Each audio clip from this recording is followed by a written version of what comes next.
Ihnen bei rechts minus eng sofort mittel links vor 50 mittelachtzig.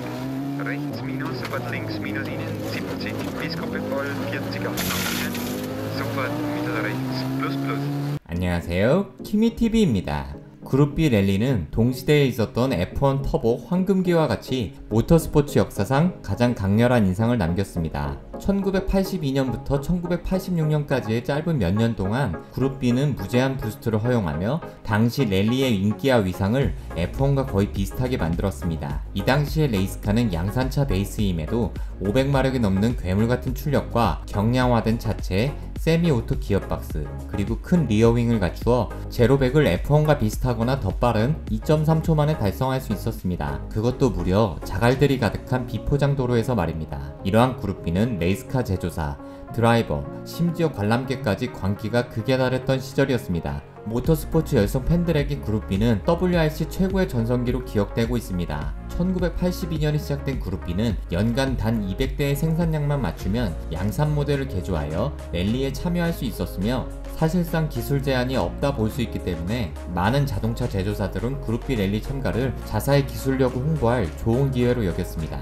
그리고 참가한 제조사들은 모든 기술력을 총동원했었습니다. 결국 이렇게 무제한 개조된 랠리카는 그 원형이 되는 양산차와 완전히 다른 괴물이 되었습니다. 사륜구동 주행을 랠리에 최초로 도입한 아우디, 코너링의 탁월한 성능을 보여주었던 소형 해치백 205 T16을 출전시킨 푸조, 터보차저와 슈퍼차저를 함께 사용하는 트윈차저 엔진으로 무장한 란치아, 그 외 포드, 포르쉐, 토요타 등 약 15개의 글로벌 메이저 제조사들이 참가했었습니다. 현대, 포드, 토요타, 3사만 출전하는 지금의 WRC와는 매우 다른 위상을 갖던 시절이었습니다. 그리고 급격히 증가한 엔진 파워를 감당하며 조종 안정성을 서포트해주는 기술이 부족한 1980년대에 코스는 변화없이 좁고 구불구불한 그대로였기 때문에 드라이버는 인간의 한계를 넘어서는 주행을 할 수밖에 없었고 경량화를 위한 차체 강성 부족이 언제나 그들의 안전을 심각하게 위협했던 시절이었습니다. 또한 드라이버의 길을 막아서고 코스에 가깝게 모여있는 군중들은 드라이버들에게 엄청난 스트레스와 압박이었습니다. 본격적으로 그룹 B의 시대가 열린 1983년에는 란치아 037과 아우디 콰트로가 경쟁을 벌이다 결국 란치아가 챔피언이 됩니다. 란치아 037은 공차 중량 980kg의 무게에 2리터 슈퍼차저, 트윈캠 엔진을 얹고 후륜구동으로 최고 출력 250마력을 내는 랠리카였습니다. 다만 후륜구동 타입이어서 타막에서는 효과적이었으나 비포장 도로에서 출력을 지면으로 효과적으로 전달하지는 못했습니다. 사륜구동이 당연시되는 오늘날의 랠리와 달리 당시 팀들은 사륜구동이 후륜구동보다 무겁다는 이유로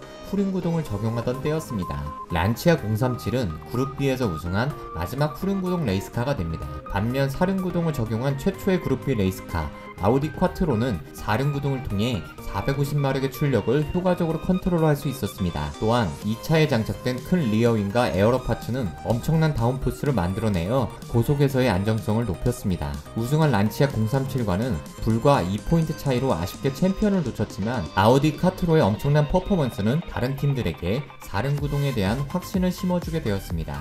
1984년에는 대부분의 레이스카의 출력이 450마력을 넘기기 시작했습니다. 넘치는 엔진의 힘을 견딜 만한 접지력이 없었기 때문에 레이스카들은 직선에서 똑바로 주행하기 어려울 지경이었습니다.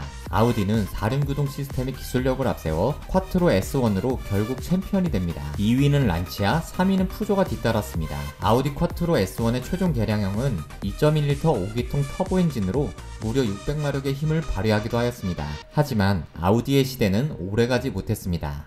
1985년에서 1986년의 챔피언은 푸조의 205 T16이었습니다. 푸조 205 T16도 사륜구동을 도입한 레이스카였지만 기존의 그룹 B 레이스카와 가장 큰 차이점은 차체가 작은 해치백 형태였다는 것이었습니다. 이 차량은 매우 좁은 휠 베이스를 두었으며 작은 해치백 형태는 고속에서의 안정성이 상대적으로 떨어질 수 있지만 저속에서 더 민첩하여 좁고 구불구불한 랠리 코스에 더 적합했습니다. 또한 푸조 205 T16은 최대한 차량의 무게중심을 차량 중앙에 두고자 개조하였으며 이에 500마력을 내는 1.8L 터보 엔진을 차량 중앙부에 배치하였습니다. 이 레이스카의 더 특별한 점은 엔진의 방향이었습니다. 보통 경주용 자동차의 엔진은 자동차의 방향과 평행한 크랭크를 가진 세로 방향의 엔진을 가지고 있습니다. 그러나 푸조는 그것을 횡방향으로 장착했고 엔진 아래에 기어박스를 장착하는 대신 그것을 반대편 측면에 장착했습니다. 이것은 자동차 중량의 대부분이 두 차축 사이, 즉 중앙에 있었고 이는 더 민첩하게 주행할 수 있다는 것을 의미했습니다. 아우디 쿼트로는 엔진이 차량 앞에 있고 그만큼 무게도 앞에 쏠려있기 때문에 차량이 조향한 만큼 잘 회전되지 않는 언더스티어가 많이 발생하였는데 무게중심이 중앙이면서도 낮은 푸조 205 T16은 코너에서 더 민첩하게 회전할 수 있었습니다. 1986년 시즌 란치아는 그룹 B의 최종 병기 델타 S4를 공개하였습니다. 델타 S4는 터보차저뿐만 아니라 저회전 영역의 터보렉을 커버하기 위해 터보차저와 슈퍼차저를 동시에 장착한 레이스카입니다. 공차 중량이 900kg 정도밖에 되지 않는 가벼운 차체와 4륜 구동 시스템, 550마력에 이르는 엔진 파워를 자랑하며 비포장 도로에서 제로백이 2.3초밖에 걸리지 않는 흉악한 성능을 뽐냈습니다. 물론 푸조 205 T16의 장점인 짧은 차체와 무게중심을 중앙으로 둔 미드십 엔진은 기본이었습니다. 이 차량은 경량화를 위해 세시를 아예 통째로 경탄소와 케블라 복합 소재로 만들고 차문은 속이 완전히 비어 있었으며 창문은 아크릴판으로 대체하였습니다. 그리고 각종 에어로 파츠까지 더한 이 차량은 사실상 프로토타입 랠리카라고 볼 수 있었습니다. 란치아 델타 S는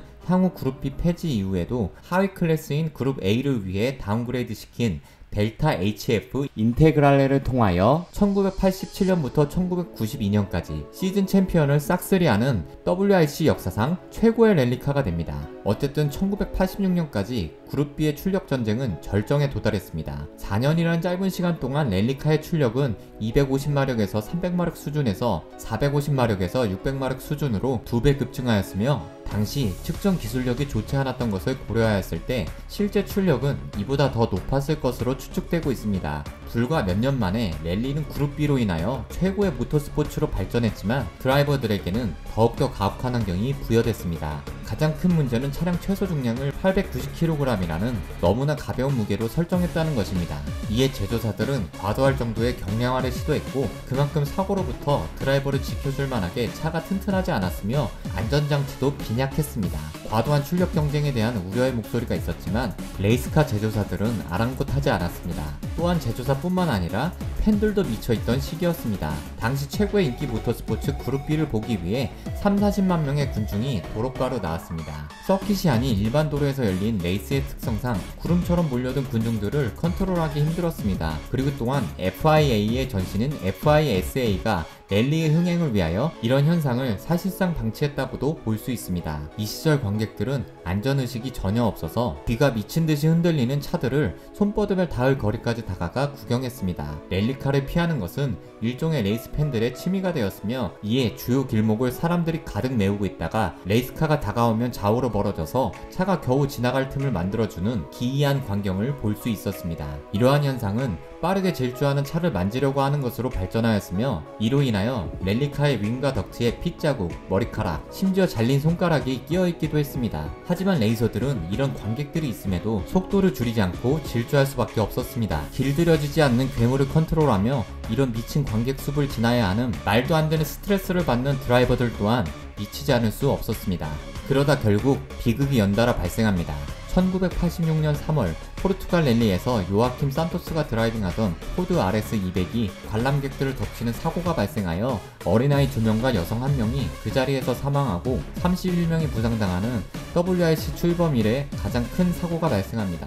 다행히 드라이버와 코드라이버는 목숨을 건졌지만 필요 이상의 출력 경쟁에 지친 포드와 아우디는 이 시즌 경쟁을 포기합니다. 같은 해 5월 2일 포르사카에서 열린 프랑스 랠리에서 그룹 B의 종말을 구하는 두 번째 사망사고가 발생합니다. 코너를 돌던 토이보네는 란치아 델타 S4 경주차가 코너에서 미끄러지면서 그대로 절벽 아래로 굴렀고 나무와 충돌하면서 화재가 발생해 드라이버와 코드라이버는 탈출할 기회조차 없이 차 안에 갇혀 사망했습니다. 그리고 구조대가 도착했을 때 이미 델타 S4는 앙상한 뼈대만 남아있었습니다. 최고의 젊은 랠리스타였던 헨리 토이보네는 당시 독감 증상이 있었고 지난 시즌 사고로 얻은 목 부상의 통증도 있었지만 출전을 강행하여 프랑스 랠리를 큰 격차로 리드 중이었습니다. 그의 사고 전 마지막 인터뷰는 마치 구조 요청처럼 들리기까지도 합니다. 이와 같은 레이스카로 이곳에서 경주하는 것은 불가능합니다. 그것은 육체적으로 지치고 두뇌가 더 이상 그것을 따라갈 수 없습니다. 란치아 델타 S4는 경량화로 인하여 차체 강성이 강하지 못했고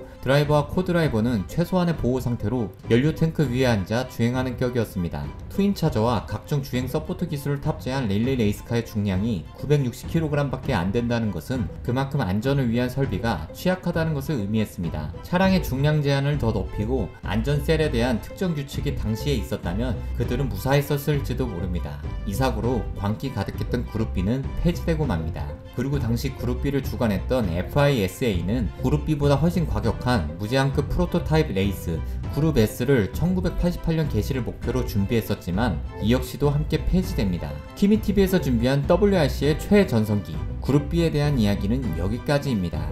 키미TV의 이야기가 재미있으셨다면 구독, 좋아요, 알람 설정을 부탁드립니다. 시청해주셔서 감사합니다.